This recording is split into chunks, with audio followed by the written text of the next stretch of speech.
My name is Danielle Harris, and for 10 years I was my family's human safety net. I paid their rent when my father was laid off, covered my mother's surgery bills, and even funded my brother's college tuition. I thought my sacrifice was a form of love. They saw it as an obligation. The night before my brother's wedding, they repaid me by telling me not to come. In the living room where I grew up, my mother said my presence would make things uncomfortable and overshadow the groom. They cast me aside like a tool that was no longer useful. They expected me to break, to cry, and to disappear quietly. They were wrong about one thing. They forgot the one secret my grandfather left me, and that secret was about to turn their perfect day into an unforgettable disaster. Before I tell you how everything flipped, like and subscribe, and drop a comment to let me know where you are watching from. To truly comprehend the crushing weight of that exile, you have to look back, not just at the money, but at the moments. 10 years of moments, each one a thread in the tapestry of my servitude. My life as their daughter had been a long, slow lesson in self-erasure, and I had been a diligent student.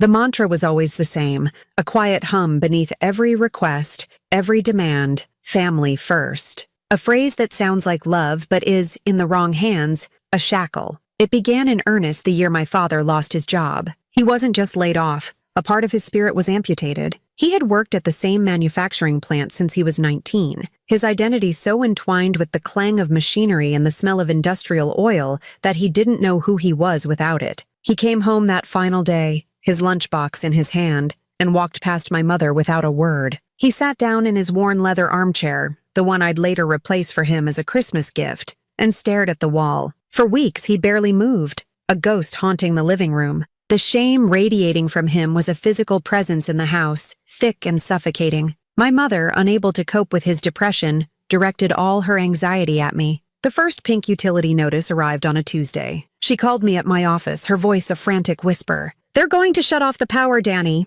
What will we do?" I was 21, barely making enough to cover my own rent and student loan payments. But the panic in her voice was a hook in my heart. I left work early, went to their house, and saw the notice on the fridge, held up by a cheap magnet shaped like a smiling cat. It felt like a mockery. I took my father's hand. It was limp and cool. "It's okay, Dad," I said, my own voice unnaturally cheerful. "We'll figure it out." We meant I. I drove to the utility office and paid the bill with my debit card, watching the number in my checking account shrink with a lurch in my stomach.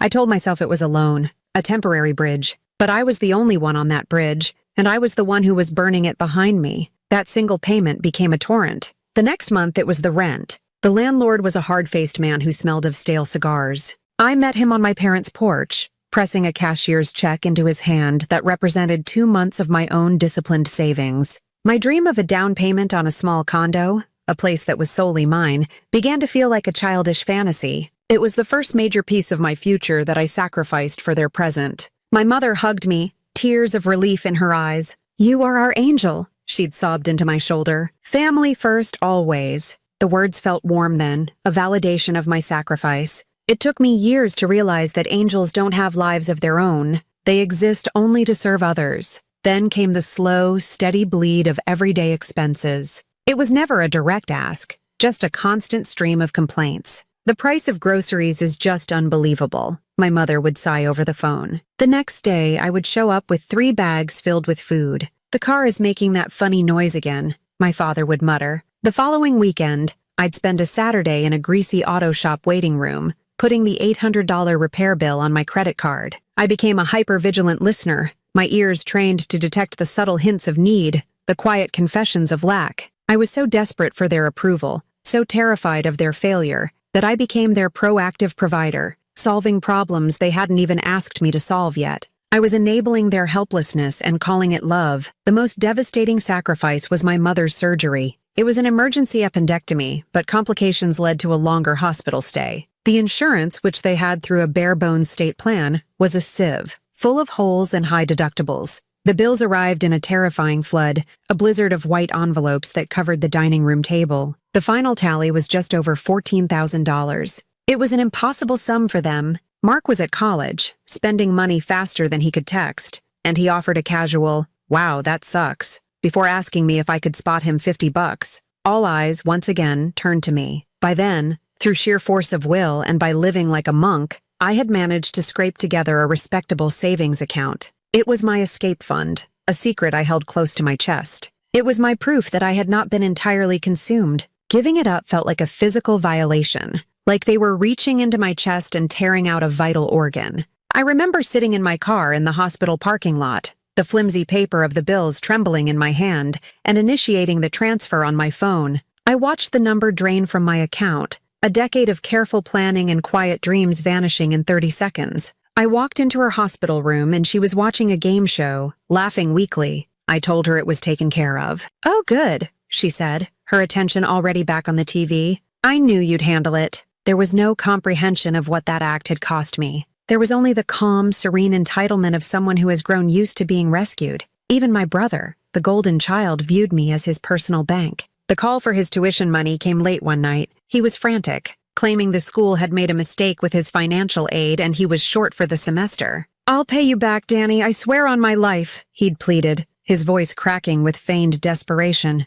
I knew even then that it was a lie. I knew he'd probably spent the money on a spring break trip or a new laptop. But the thought of him, my little brother, having to drop out of school was unbearable. My parents would be devastated. So I took out a personal loan, adding another monthly payment to my already strained budget, a debt that would follow me for 5 years. He never paid back a cent. When I gently brought it up a year later, he grew angry, defensive. "Why are you always holding things over my head?" he'd snapped. "It's not my fault you're good with money and I'm not." My parents, overhearing the call, sided with him. "Leave him be, Danielle," my father said. "He's under a lot of pressure." My ability to make and manage money wasn't seen as a skill. It was an obligation. My financial stability wasn't for me. It was for them. Through all this, I was praised, but only for my function, never for my being. I was so reliable, so responsible, so good in a crisis. I was a household appliance, a well-oiled machine that performed its duty without complaint.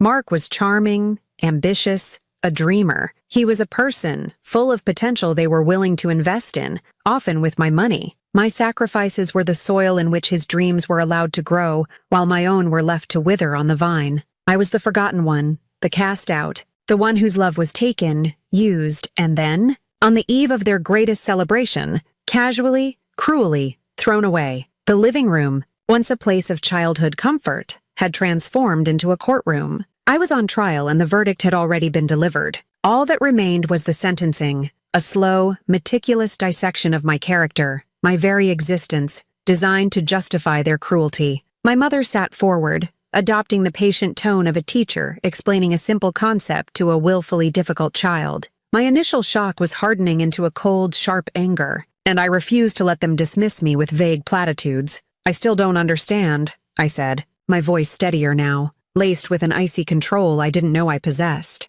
"What drama are you talking about, Mom? When have I ever caused a scene?" She exchanged a look with my father, a silent communication that spoke volumes. It was the look of two people confirming their shared, secret narrative. "Well, dear," she began, tapping a manicured nail on her knee, "you have a tendency to be a bit much. You're very passionate about your opinions." "My opinions?" I asked, incredulous. "You mean like at Thanksgiving when Uncle Robert was going on about his political conspiracy theories and I politely disagreed? That's the drama you're worried about?" "You didn't just disagree, Danielle, you debated him," she corrected, her voice taking on a wounded tone. "You made him uncomfortable. Jessica's family is very important, very well connected. We can't have you starting arguments and embarrassing the family." So that was it. My crime was having a thought, a voice. In their world, a daughter, especially an unmarried one, was meant to be a pleasant, smiling ornament. My brother could be loud, opinionated, and boorish, and it was called confidence. When I did it,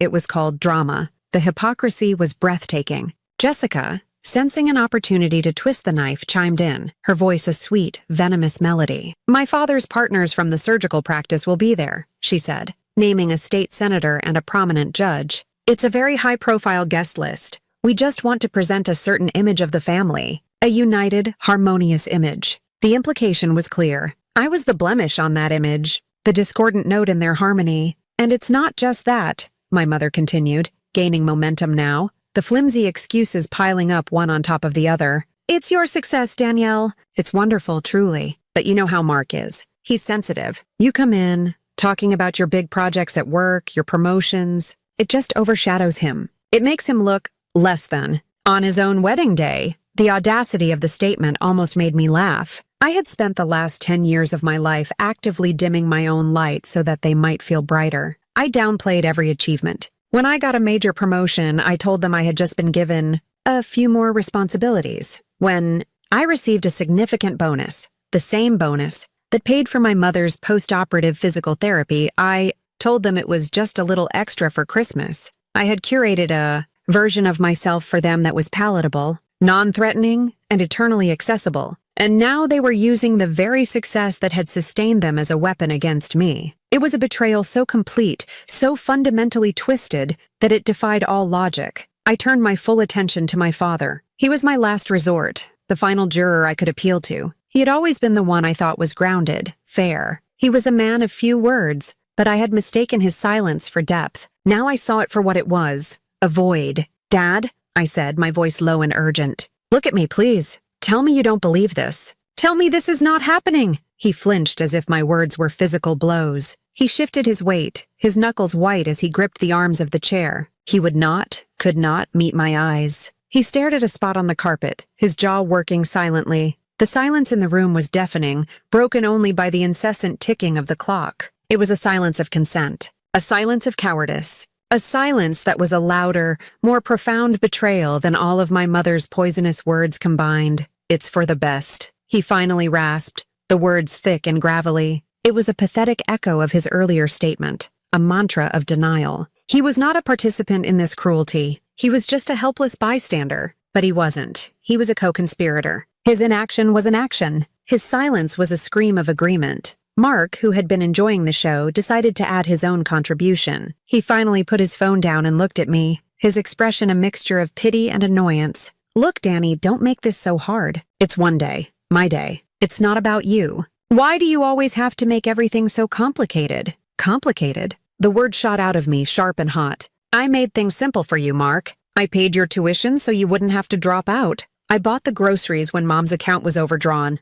I lent you the down payment for this ridiculous engagement ring," I said, gesturing to the enormous diamond on Jessica's finger, a ring I now realized was another monument built on my sacrifice. A flicker of panic crossed his face, followed by a surge of anger. Jessica's perfectly sculpted eyebrows shot up. "You what?" she asked, looking from me to Mark. Mark recovered quickly, scoffing with a dismissive wave of his hand. "She's exaggerating. She loaned me some money. Big deal. That's what family is for, right? We help each other out." The ease with which he twisted my sacrifice into a casual, transactional favor, the way he erased the decade of my servitude, was the final, clarifying blow. They were not just ungrateful. They were revisionist historians, rewriting the past to suit their narrative of a strong, self-sufficient family that was occasionally helped out by their difficult, overly dramatic daughter. Jessica's delicate laugh, the one I had heard earlier, tinkled in the oppressive silence. It was a sound of pure,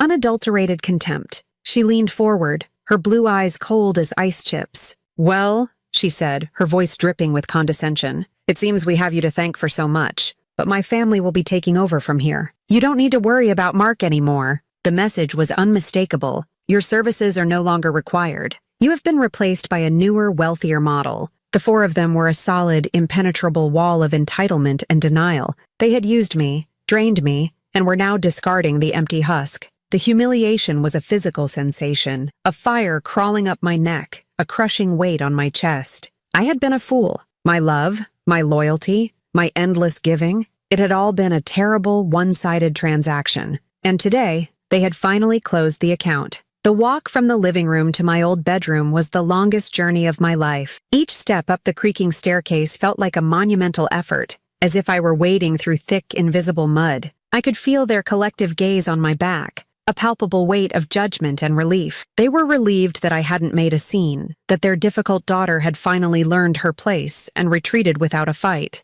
I didn't give them the satisfaction of a single tear, not until the bedroom door clicked shut behind me. The sound of the latch a final, definitive severing of a bond I once thought was unbreakable. For a long moment, I stood with my back pressed against the door, as if to barricade myself from them, from the life that was unfolding without me downstairs. The room was dark, illuminated only by the pale blue moonlight filtering through the single window. This room had been my sanctuary for 18 years, its walls silent witnesses to my childhood dreams and teenage anxieties. Now it felt like a prison cell, a monument to a past that was a lie. The faint scent of lavender and old books, a smell I had always associated with home, now seemed cloying and suffocating. My eyes, adjusting to the gloom, landed on the closet door. Hanging there, pristine in its clear garment bag, was the navy dress, the ghost of a future that would never happen. I moved toward it as if in a trance, my legs stiff and unsteady. The dress was more than just fabric and thread. It was a vessel for all my foolish, stubborn hope. I had purchased it 3 months ago, on a rare Saturday I had taken for myself. I remembered standing in the boutique's dressing room, the soft, forgiving fabric skimming over my body, and for the first time in a long time, I had felt beautiful, elegant. I had pictured myself at the wedding, a proud older sister, a cherished daughter. I imagined my father's eyes lighting up when he saw me, the way he used to when I was a little girl, and I'd put on one of my mother's dresses. I'd imagined a warm, genuine hug from my brother, a moment of real connection amidst the chaos of the day. That hope now seemed like a cruel joke. The dress was a costume for a role I had been fired from. With trembling fingers, I unzipped the garment bag. The material was cool and smooth beneath my hands. I lifted it off the hanger, the weight of it feeling impossibly heavy. I held it up against myself, looking at my ghostly reflection in the dark glass of the window. I saw a stranger. A woman draped in the shroud of her own naivety. A wave of nausea rolled over me, hot and sickening. A sob, a raw, primal sound of agony, tore itself from my throat, and I collapsed onto the edge of the bed, the dress pooling on the floor at my feet like a dark, silken puddle. The crying, when it finally came, was a deluge. It was a violent, convulsive storm of grief for a family I had loved, but never truly had. I buried my face in the musty chenille bedspread my grandmother had made years ago, muffling the sounds of my own heart breaking. The carefully constructed dam of composure I had maintained for years finally burst, and a decade of pain, resentment, and unwept tears flooded out. The slideshow in my head began to play, no longer a series of snapshots, but a relentless, feature-length film of my own erasure. I was 22 again, sitting in my cramped apartment, the phone to my ear, listening to my mother cry about the broken water heater. I remembered the exhaustion in my bones after working a 60-hour week, and the sinking feeling as I transferred the last of my fun money to their account. Knowing the weekend trip I'd planned with friends was now impossible. "You're a lifesaver, Danny," she'd said. Not a daughter, a lifesaver. A function. Was 25, sitting across from a man I was starting to fall for. He'd asked me about my family, and I'd painted a rosy, generic picture, ashamed to admit that my parents still relied on me, that my brother treated me like an afterthought. I remember the way he'd looked at me with a hint of pity, and I knew in that moment that he could never understand. How could I build a future with someone when my past was a financial and emotional black hole I was constantly pouring my life into? I ended it a few weeks later, using work as an excuse. It was easier than explaining the truth. I was 28, standing in a sterile hospital room, watching my mother sleep after her surgery. My father had gone home, saying he couldn't stand the smell of hospitals. Mark hadn't even visited. I was the one who stayed, who talked to the nurses, who held a cup of water to her chapped lips when she woke. I was the one who saw the mountain of bills on the kitchen counter and felt the familiar dread, the resignation. I was the one who silently paid them, sacrificing my own security without a second thought. And my reward was to be told I was too intense to be seen in public with them. All those years, I choked out between sobs, my voice a shredded whisper. For nothing. The words were a confirmation of the deepest, most terrifying fear I had carried my entire life, that I was unlovable. My worth in their eyes was directly tied to my utility. I wasn't a person to be cherished. I was a resource to be exploited. And now that a wealthier, more convenient resource had come along in the form of Jessica's family, I was being decommissioned. The sheer, calculated cruelty of it was what broke me. This wasn't a thoughtless slight, an accidental oversight. This was a premeditated act. They had sat down, the four of them, and decided I was a liability. They had weighed my years of devotion against the potential for social embarrassment, and found my love wanting. I cried for the little girl who had tried so desperately to be good enough, for the young woman who had sacrificed her own dreams to prop up theirs. I cried for the fool who had mistaken obligation for affection and dependency for love. I cried until my throat was raw,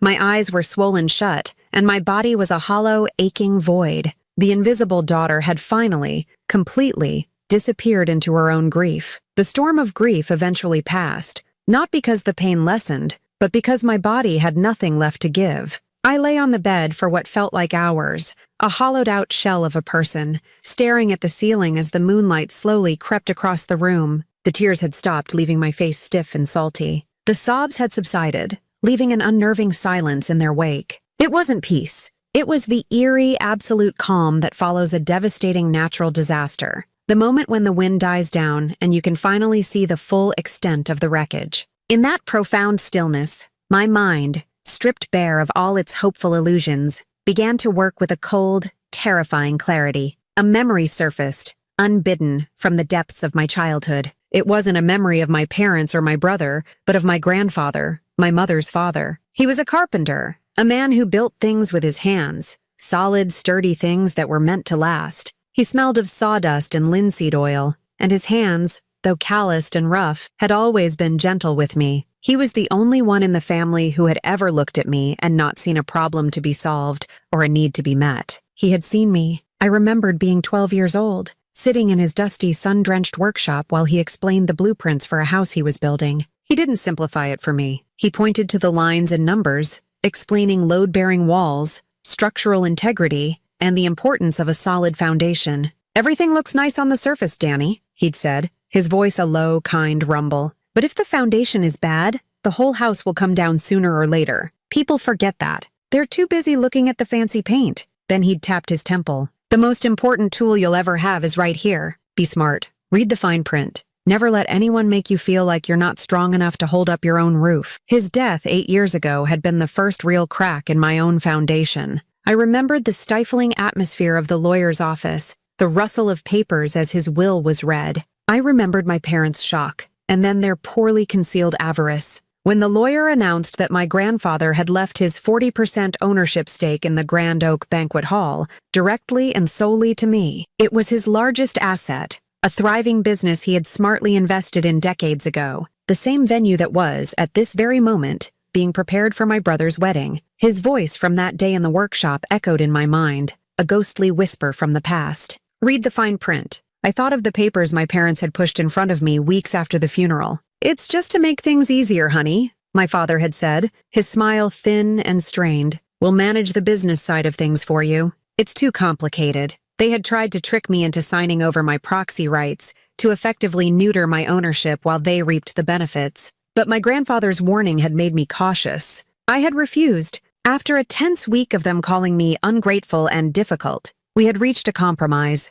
I signed a limited operational agreement, but retained my full 40% share, my voting rights, and my legal standing as a primary partner. And as my grandfather had taught me, I had kept my own copies of everything. A jolt of adrenaline shot through my exhausted body, a feeling so potent it was almost painful. It wasn't rage. It was something colder, sharper. It was power. I slid off the bed, my movements no longer sluggish with grief, but filled with a new, quiet purpose. In the back of my closet, buried beneath old college textbooks and sweaters I hadn't worn in years, was a heavy, fireproof document box. I pulled it out, blew a layer of dust off the top, and clicked it open. My fingers, steady as a surgeon's, flipped past my birth certificate, my social security card, my car title, until they found the thick folder labeled simply GO LLC. I took the folder back to the bed and, using the weak light from my phone, spread the documents across the chenille bedspread. The dry legal language that had once seemed so intimidating now looked like a beautiful secret code. I scanned the partnership agreement, my eyes flying across the page, my accountant's mind absorbing the clauses with an efficiency that had long been my professional trademark. Clause 7B, any event hosted on the premises with a projected cost exceeding $50,000 requires the explicit sign-off of all partners holding a 20% or greater share. I knew for a fact that Mark and Jessica's wedding budget was nearly double that amount. My signature was nowhere on their contract with the venue. My parents had likely leveraged their relationship with the on-site manager, a man who had known our family for years, to bypass the formality, never imagining I would ever find out, or if I did, that I would ever object. Clause 11C. Any partner may place a temporary administrative hold on venue operations pending a full financial review if there is reasonable cause to suspect outstanding liabilities to the business. I smiled, a thin, humorless stretching of my lips. Reasonable cause. I had seen the overdue invoices from the venue on the kitchen counter just last week, tucked under a pile of junk mail. My mother had been ignoring them, planning, I was sure, to use the wedding gift money to cover the final balance after the fact. It was a classic move of theirs. Spend money they didn't have and assume I would be the safety net if they fell. The pieces clicked into place, forming a picture of stunning, irrefutable clarity. They had not only banished me from the wedding, they had done so while illegally using my asset as the venue and while being in debt to our shared business. It wasn't just a betrayal. It was a colossal, arrogant blunder. My tears were gone, replaced by an arctic calm. Despair had been burned away, leaving behind the hard, unyielding bedrock of my grandfather's legacy. He had given me more than just shares in a business. He had given me a shield. He had given me a weapon. And he had trusted that I would know when and how to use it. The plan formed in my mind, not with the heat of vengeful passion, but with the cold, methodical logic of a chess master cornering a king. I would not scream. I would not confront them. I would not give them the drama they expected. Revenge was messy. This was business. I would simply enforce the terms of the contract. I would make one phone call, and I would let the fine print do the rest. They had wanted me to vanish. They were about to get their wish. But they had forgotten that a ghost can still haunt the house, and an owner can still lock the doors. I did not sleep that night. Sleep was a luxury for those at peace, and I was anything but. I was a soldier on the eve of a battle, my mind a landscape of strategic maps and calculated maneuvers. The grief and pain were still there, a cold, heavy stone in the pit of my stomach, but they were no longer my commanders. They were simply the terrain over which I had to march. My new commander was a quiet, ruthless clarity, a voice that sounded remarkably like my grandfather's, whispering, "A foundation has rules. You don't bend them, you enforce them." When the first pale light of dawn crept through the window, I was already up. I moved with a deliberate, silent grace, a ghost in the house that was still mine in memory, but no longer in spirit. I showered, the hot water washing away the grime of yesterday's tears, but not the chill that had settled deep in my bones. I did not look at the navy dress, crumpled on the floor like a fallen flag. Instead, I opened my suitcase and pulled out the outfit I had packed for the rehearsal dinner. A charcoal gray pantsuit, impeccably tailored, with a crisp white silk blouse. It was professional, severe, and utterly devoid of celebration. It was my armor. As I dressed, the house began to stir. I could hear my mother's frantic, excited voice on the phone in the hallway, likely coordinating with the hairstylist. I heard my father's heavy footsteps downstairs, the clatter of the coffee pot. I heard Mark's loud, obnoxious laughter as he rehashed a story from his bachelor party with a friend over the phone. They were all so absorbed in the performance of the perfect day, so wrapped up in the grand illusion, that they had become deaf and blind to everything else. They did not hear me zip my suitcase. They did not see the shadow of my departure.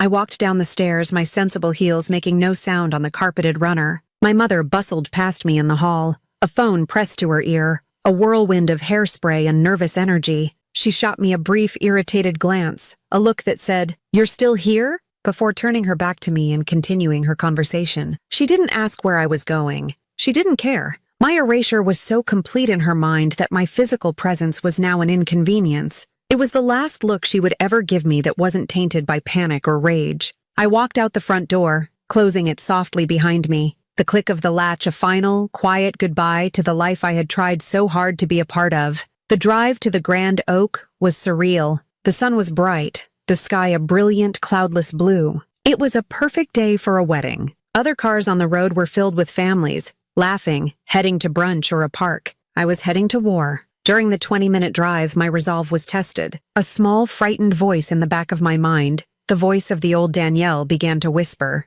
"Is this really necessary? It's your brother's wedding. You can still turn back. Just let it go. Don't cause drama." It was the voice of a girl who had been conditioned to accept scraps and call it a feast. But then another voice, my grandfather's voice, rose to meet it, calm and firm. "Respect is not given, Danielle. It is maintained. You are not causing drama. You are restoring order." I pulled into the sprawling parking lot of the Grand Oak. It was a beautiful, stately building, a modern rendition of a classic manor, surrounded by acres of manicured lawns and ancient oak trees. It was a place built for fairy tales. I could already see the first signs of the day's preparations. A large white floral van was backing up to a service entrance. A refrigerated truck from the caterer was idling near the kitchens. Staff in crisp black uniforms were moving purposefully behind the large glass windows. I was about to walk into the heart of this well-oiled machine and throw a wrench into its gears. I walked in through the main entrance, my briefcase in hand, feeling the cool kiss of the air conditioning on my skin. The lobby was grand, with a soaring ceiling and a magnificent crystal chandelier that rivaled the one in my parents' home. A young woman at the reception desk gave me a polite, professional smile. "Can I help you, ma'am?" "I'm here to see Robert Henderson," I said, my voice even and calm. "I'm a partner in the LLC." Her smile faltered slightly. The word partner carried a weight that guest did not. She picked up her phone and spoke in a low voice. A moment later, a side door opened and Mr. Henderson emerged. He was a portly man in his late 50s with a florid face and an air of perpetual, low-grade stress. He had managed the venue for as long as I could remember and had known my family for years. When he saw me, his face broke into a wide, relieved smile. "Danielle, what a pleasant surprise," he boomed, bustling toward me with his hand outstretched. "Here for a sneak peek of the ballroom? It looks absolutely breathtaking. Your mother has outdone herself." I did not take his hand. I simply met his gaze. "Hello, Robert. I'm not here for a sneak peek. I'm here on business." His smile wavered. He noticed my suit, my briefcase,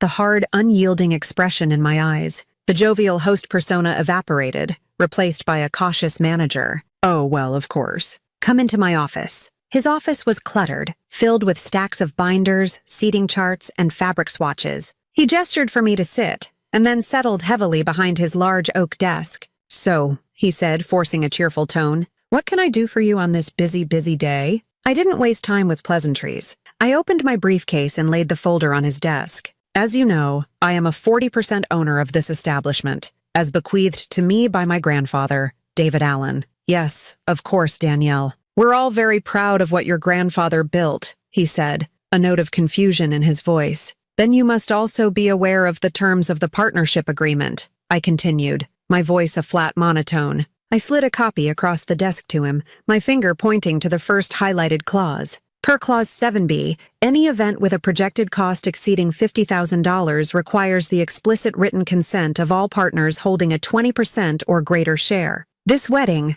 I said, tapping another document, the budget proposal I had found in my mother's desk drawer, "is projected to cost $94,000. "My signature is not on any contract." Mr. Henderson's face began to lose its color. He picked up the paper, his eyes scanning the text as if hoping the words would change. "Danielle, this is just a formality," he stammered. "Your mother assured me she had your full approval." "It's your brother's wedding, for heaven's sake!" "My mother was mistaken," I said coldly. I slid another document forward. "Furthermore, per Clause 11C, any partner may place a temporary administrative hold on venue operations if there is reasonable cause to suspect outstanding liabilities to the business. According to your own accounting department, the Harris wedding account has an outstanding balance of over $20,000 due 3 days ago." The blood drained completely from his face. He looked at me, his expression a mixture of panic and disbelief. He was trapped and he knew it. "Danielle, please," he whispered, his voice pleading.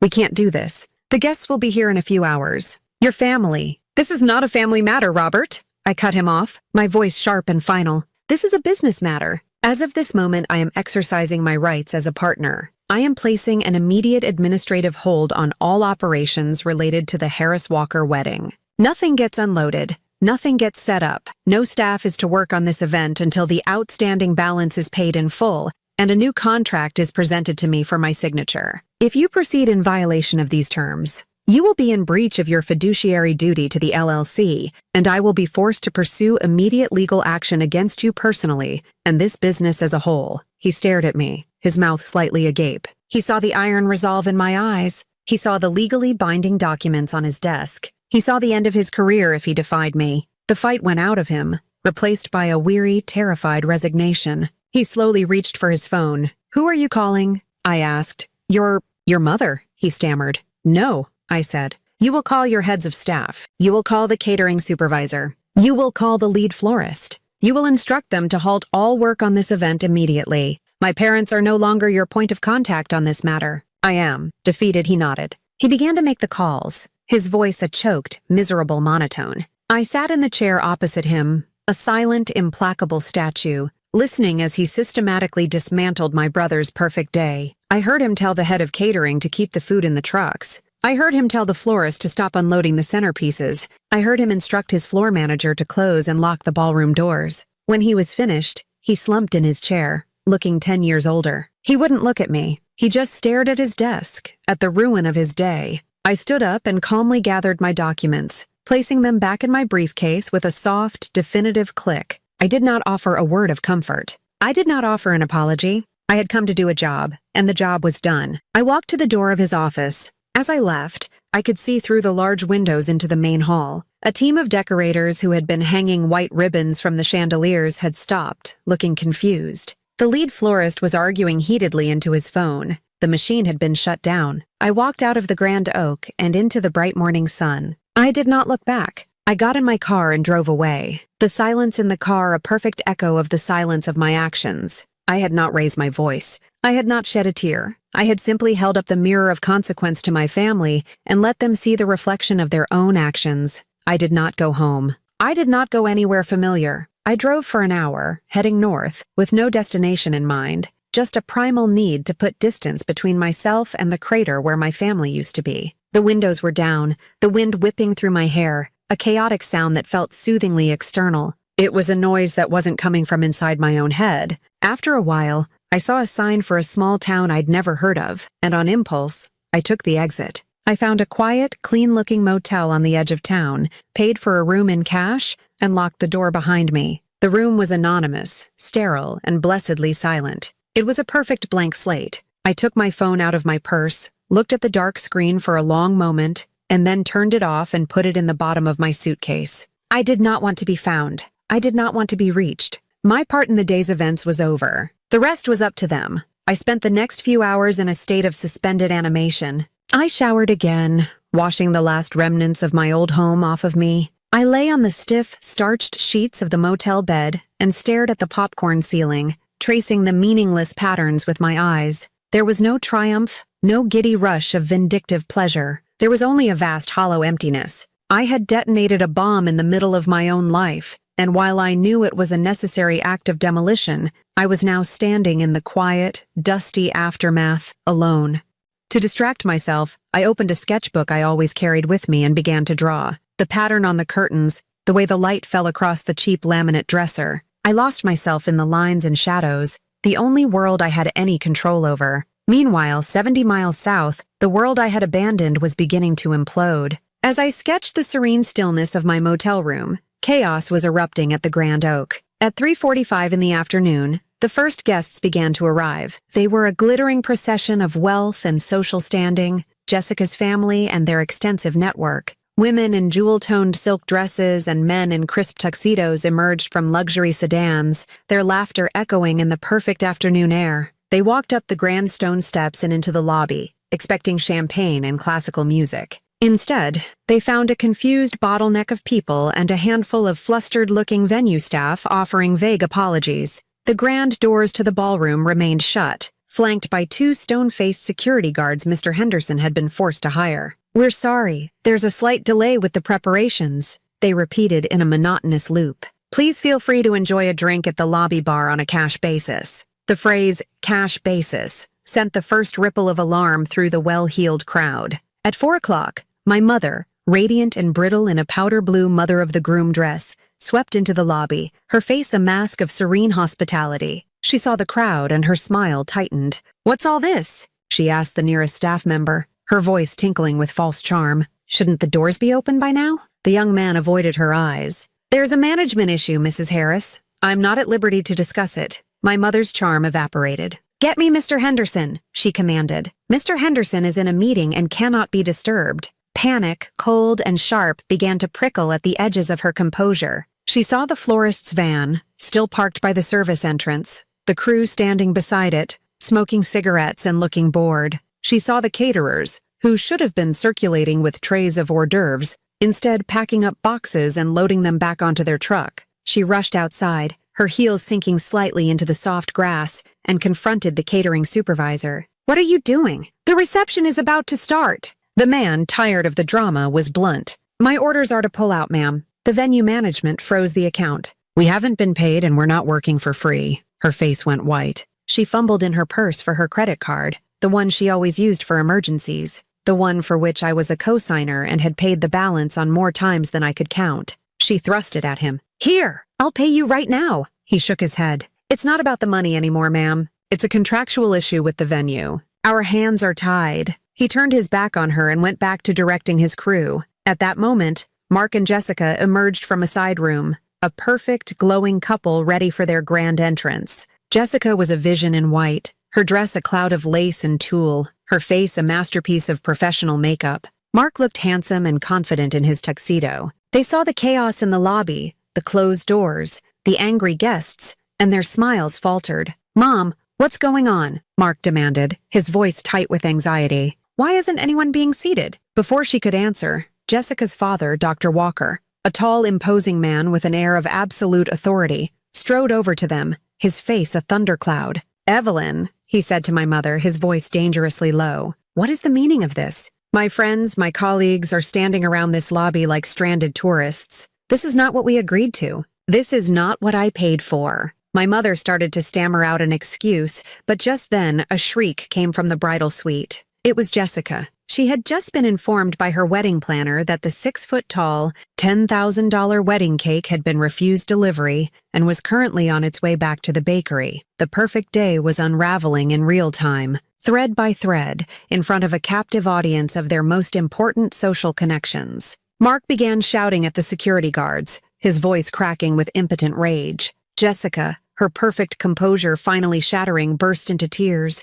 black streaks of mascara running down her porcelain cheeks. Her mother tried to comfort her while her father got on the phone, presumably to his lawyer, his voice a low, furious snarl. My parents just stood in the middle of it all, looking helpless and horrified, the architects of a grand design that had suddenly, inexplicably collapsed around them. The guests whispered, their expressions ranging from pity to morbid curiosity. The harmonious image Jessica had been so desperate to project was a smoldering wreck. The fairy tale had become a farce. And the one person whose name was likely being cursed, screamed and whispered in every corner of that chaotic lobby wasn't even there. I was 70 miles away in a quiet room, sketching the shadows on a wall, my absence a more powerful and destructive force than my presence could ever have been. As evening fell, I left the quiet solitude of the motel room. I found a small family-owned diner on the town's main street and slid into a booth in the corner. The smell of coffee and frying bacon was comforting,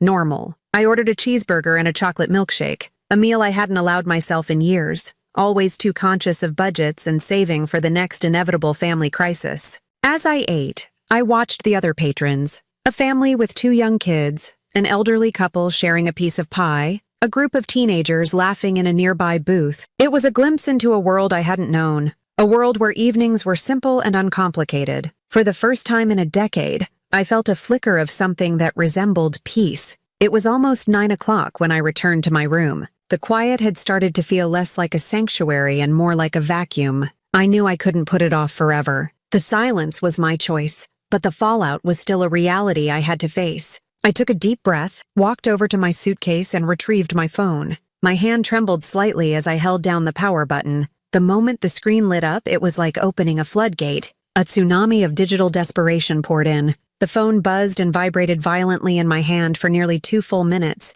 as a torrent of notifications loaded. 97 missed calls, over 200 text messages, 34 voicemails. My thumb hovered over the screen, a strange, detached curiosity washing over me. I decided to start with the texts, a digital archaeology of their descent into madness. The first messages were from that morning, from my mother. "Where are you? The hairstylist is here," followed by "Danielle, this isn't funny. Call me." Then came the messages from Mark around midday. "Hey, have you seen Mom? She's freaking out about something at the hall. Call her." The tone shifted dramatically around 4 o'clock. The messages became a chaotic, overlapping chorus of panic and fury from all of them. From my mother, "Danielle Harris, you answer this phone right now. What did you do?" From Mark, "You bitch, you fucking evil bitch. You did this on purpose." From Jessica, "I hope you're happy. I hope you rot." From my father, the only one who seemed to grasp for some semblance of reason, "Danielle, there is a misunderstanding at the hall. Please call me. We can fix this."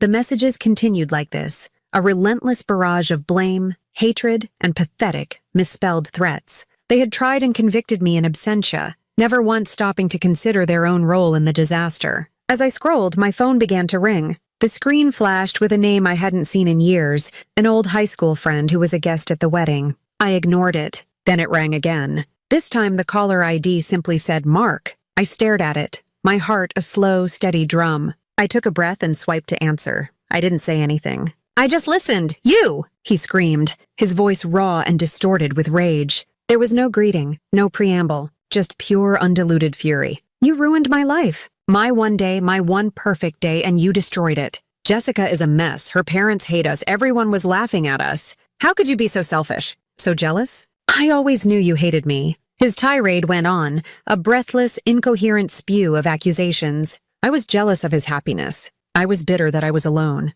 I was a monster who had planned this all along just to hurt him. I let him scream until he ran out of breath, his rage collapsing into ragged, pathetic sobs. When he finally fell silent, the only sound was his labored breathing. "Are you finished?" I asked, my voice so calm it sounded like it belonged to someone else. "Why?" he choked out. "Just tell me why you did it." "I didn't do anything, Mark," I said, the words simple, clean, and true. "I wasn't there. I just stayed away like you asked me to." There was a stunned silence on his end. He had expected me to scream back, to cry, to defend myself. My calm was a bucket of ice water on his bonfire of rage. "This is because of that?" He finally sputtered, his voice dripping with disbelief. "Because we asked you not to come? You ruined my wedding over that?" "You didn't ask, Mark. You told me. And it wasn't over that. It was because of it," I said. "Goodbye." I ended the call before he could respond. The phone immediately rang again. My mother. I answered on the first ring.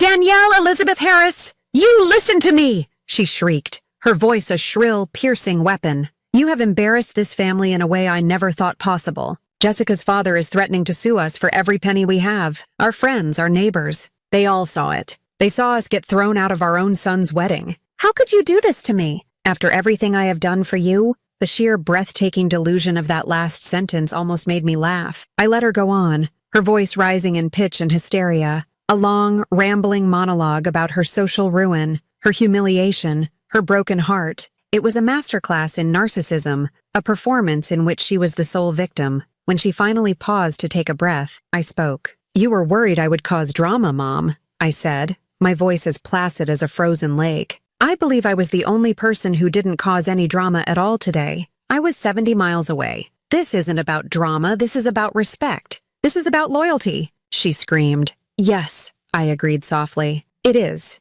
I hung up. The final call came a minute later. "My father," I answered, expecting more yelling, more blame. But his voice was different. It was quiet, shaking, utterly broken. "Danny?" he began, his voice thick with unshed tears. "Danny girl, please." The old childhood nickname was a clumsy, desperate attempt to find a crack in my armor. It almost worked. "What is it, Dad?" I asked. "Just fix this," he pleaded, his voice cracking. "I don't know what you did, or how you did it, but you're the smart one. You can fix this, please. Jessica's family, they're talking about fraud, about breach of contract. They want the ring back. Just name your price, Danielle. Tell us what you want. We'll pay you. Just make it all go away." And there it was, the truth, in its purest, most pathetic form. After all the yelling and the shrieking, it all came down to this. He didn't see me as a daughter who had been grievously wounded. He didn't think an apology was in order. He saw me as he had always seen me, the fixer, a problem to be managed, a situation to be resolved,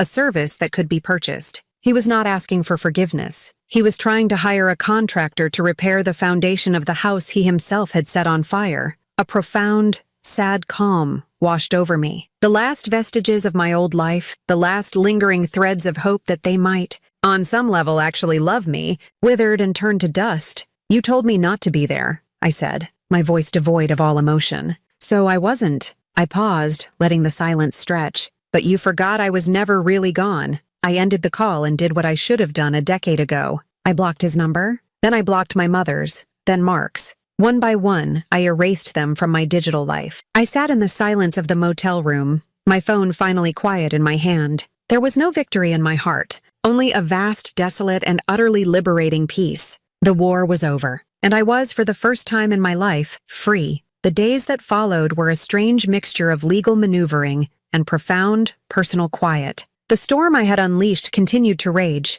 but it was now raging at a distance, a tempest behind a thick wall of soundproof glass. Jessica's family, true to their word, sicked their high-powered lawyers on everyone involved. Letters of intent to sue were sent to my parents, to the venue, and of course to me. My parents predictably fell apart. They left me a string of increasingly desperate voicemails from my mother's work phone, the only number I hadn't yet blocked, begging me to call off the lawyers, to take responsibility for the mess I had made. But I had made my mess with precision and care. I hired a lawyer of my own, a sharp, no-nonsense woman named Ms. Albright. I forwarded her the threatening letters and gave her a calm, chronological account of the events, complete with copies of my partnership agreement and the venue's outstanding invoices. When she had reviewed everything, she leaned back in her leather chair and a slow, appreciative smile spread across her face. "Ms. Harris," she said, "you have done nothing wrong. In fact, you acted to protect the LLC from the liability your parents were incurring. The Walkers have no case against you.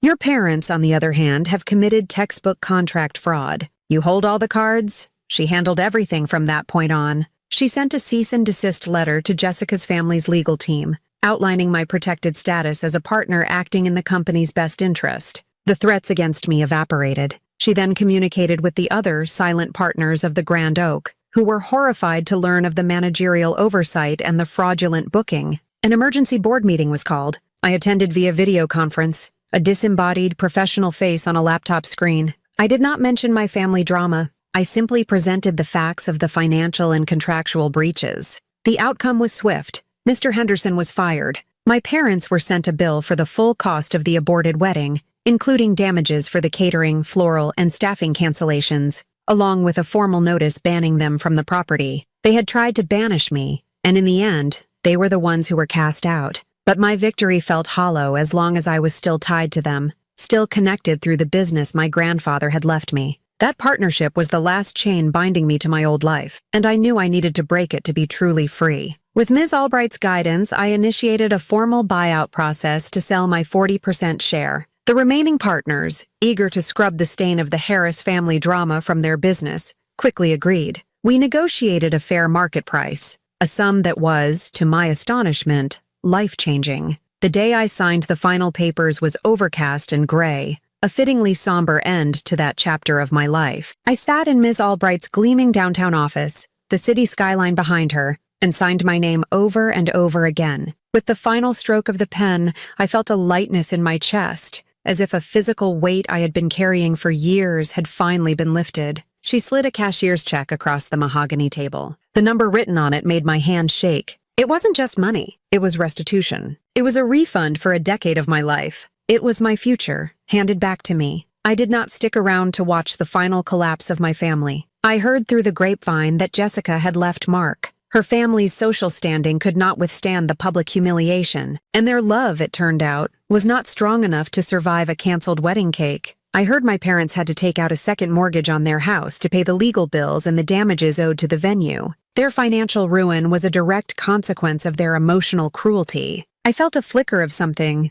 not pity, but a distant, detached sadness for the people they might have been, for the family we could have been, and then I let it go. I packed up my small apartment, selling or donating most of my belongings. I kept only the things that were truly mine, things that held memories untainted by their influence. My grandfather's old sketchbook, a box of my favorite books, the quilt my grandmother had made. I packed it all into my 10-year-old car and I drove west. I didn't have a plan or a destination, just a deep, instinctual pull toward a new beginning. I ended up in a small, vibrant city nestled in the mountains, a place where no one knew my name or my story. I rented a bright, airy apartment with a large window that looked out onto the peaks. For the first time, I decorated a space just for me. I filled it with color, with art, with plants. I turned the second bedroom into a studio, the studio I had been dreaming of since I was a child. I bought canvases and paints and I began to create, not for anyone else, but for the sheer selfish joy of it.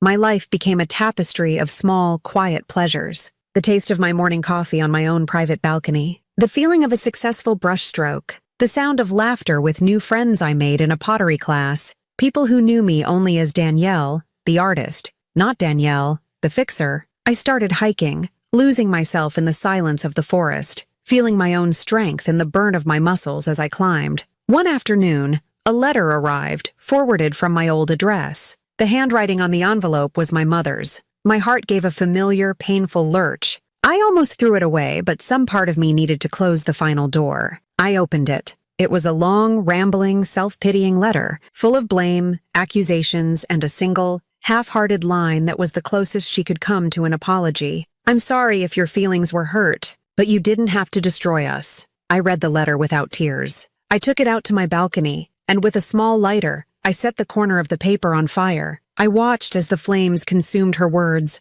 turning the bitter ink and flimsy paper into gray, weightless ash. I watched as the wind caught the ash and scattered it over the mountains until nothing remained. It was then that I knew I had truly forgiven them, not for their sake, but for mine. Forgiveness wasn't about absolving them of their sins. It was about absolving myself of the need to carry them any longer. My peace wasn't about their destruction. It was about no longer needing their validation, their approval, or their love. It was about finally choosing myself.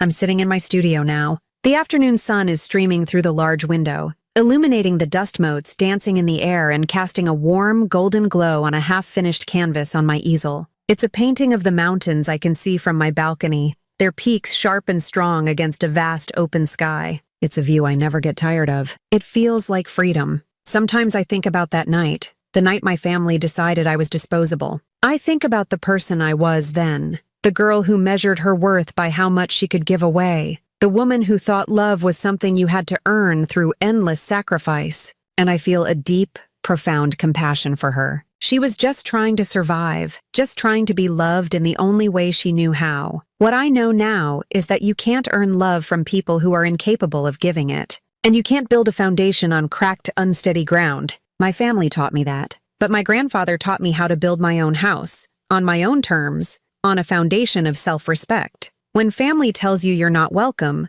sometimes the greatest response is silence and walking away. I chose peace, not vengeance, but it's a peace they'll never get to touch again. I didn't destroy them. I just stopped saving them from destroying themselves. And in doing so, I finally saved myself. Have you ever been betrayed like this? Have you ever had to choose between your family and your own survival? Share your story in the comments. Hit that like button and don't forget to subscribe for more, because your story matters too.